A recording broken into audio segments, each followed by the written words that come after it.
नमस्कार। चलिए आज बात करते हैं डॉक्टर जोसेफ मर्फी की किताब बिलीव इन योर सेल्फ के बारे में। ये किताब एक गाइड की तरह है जो बताती है कि कोई भी अपनी असलियत को, अपनी सच्चाई को कैसे बदल सकता है। अक्सर ये सवाल मन में आता है ना? जब भी कोई आईने में खुद को देखता है तो ये ख्याल आ सकता है और फिर अंदर से एक धीमी सी आवाज आती है जो कहती है, हाँ तुम कर सकते हो। बस विश्वास की असली शुरुआत यहीं से होती है।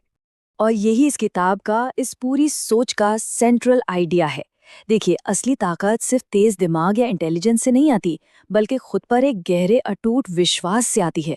जो इंसान सच में खुद पर यकीन कर लेता है ना, वो अपनी जिंदगी में कुछ भी हासिल कर सकता है। तो ठीक है, अब सवाल ये है कि ये शक्ति काम कैसे करती है। चलिए इसके पीछे की मशीन को समझते हैं, यानी हमारे मन के वो दो अलग अलग हिस्से जो हमारी दुनिया को बनाते या बिगाड़ते हैं। हमारे मन की ना दो दुनियाएं हैं। एक है चेतन मन यानी कॉन्शियस माइंड, जो हमारे रोज के फैसले लेता है, सोचता है, लॉजिक लगाता है। लेकिन जो असली पावर है वो पानी की सतह के नीचे छिपी है, हमारा अवचेतन मन, सबकॉन्शियस माइंड। यही हमारी जिंदगी की असली दिशा तय करता है।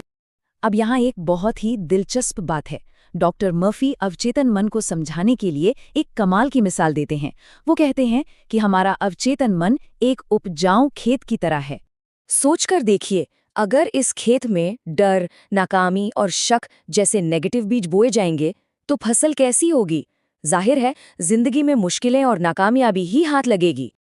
और वहीं दूसरी तरफ अगर विश्वास, हिम्मत और कामयाबी के पॉजिटिव बीज बोए जाएं तो जिंदगी में सफलता और सुकून मिलेगा।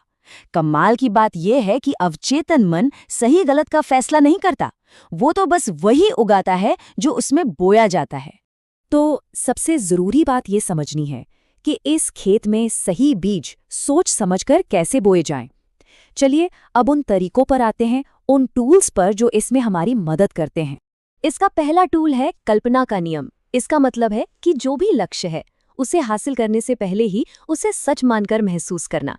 जब उस कामयाबी के लिए खुशी और शुक्रगुजारी महसूस की जाती है जो अभी मिली भी नहीं है, तो ये एहसास, ये फीलिंग अवचेतन मन को उस लक्ष्य की तरफ काम करने पर लगा देती है।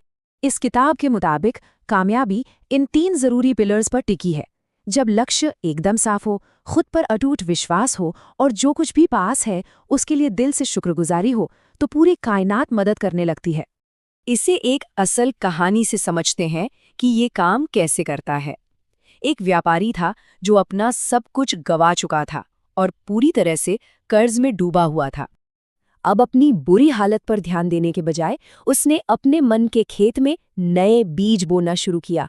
हर रात वो दोहराता पूरी शिद्दत से, मेरा बिजनेस बढ़ रहा है, मेरे ग्राहक बढ़ रहे हैं, मैं अमीर बन रहा हूं।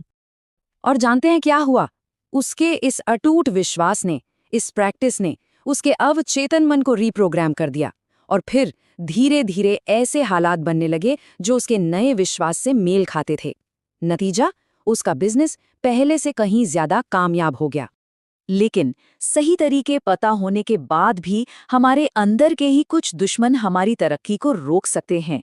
तो चलिए देखते हैं कि ये दुश्मन कौन है और उन पर जीत कैसे हासिल की जाए।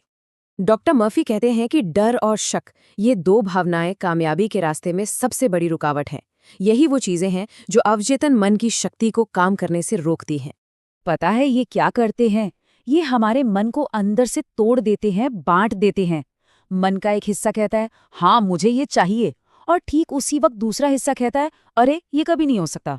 ये मिले जुले सिग्नल अवचेतन मन को कंफ्यूज कर देते हैं और उसकी पावर को खत्म कर देते हैं। तो इसका हल क्या है? हल है अपने विचारों में एकता लाना, जानबूझकर शक को नजरअंदाज करना और सिर्फ विश्वास को ताकत देना। पूरा ध्यान उस चीज पर लगाना जो चाहिए, उस पर बिल्कुल नहीं जिससे डर लगता है। और ये सब हमें इस किताब के आखिरी और सबसे शक्तिशाली निष्कर्ष पर ले आता है कि हमारी जिंदगी का कंट्रोल असल में किसके हाथ में है। किताब बताती है कि हमारा मन एक बहुत शक्तिशाली मैग्नेट यानी चुंबक की तरह है। हम लगातार जिसके बारे में सोचते हैं, हम उसी को अपनी ओर खींचते हैं। हमारे विचार एक एनर्जी है जो बाहर जाती है और फिर वैसी ही एनर्जी वाले लोगों और हालातों को वापस खींचकर लाती है। और यहीं पर इस पूरी फिलॉसफी का सबसे बड़ा सच सामने आता है, एक ऐसा नियम जो हमारी सच्चाई को बनाता है। हर इंसान के अंदर एक शक्ति है जो हमेशा कहती है, जैसा तुम सोचोगे वैसा ही होगा। आखिर में बात बस इतनी सी है कि किसी भी इंसान की जिंदगी के हालात अचानक या किस्मत से नहीं बनते, वो उसके अंदर चल रहे विचारों और विश्वासों का सीधा रिफ्लेक्शन होते हैं। मतलब हमारी बाहरी दुनिया हमारे अंदर की दुनिया का ही आईना है। तो ये सब जानने के बाद एक आखिरी और ज़रूरी सवाल बचता है। जब ये शक्ति हम सबके पास है, तो सवाल ये है कि आज से हम अपने मन में कौन सा बीज बोने का फैसला करते हैं, क्योंकि जो भी बनाना है उसका चुनाव अब शुरू होता है।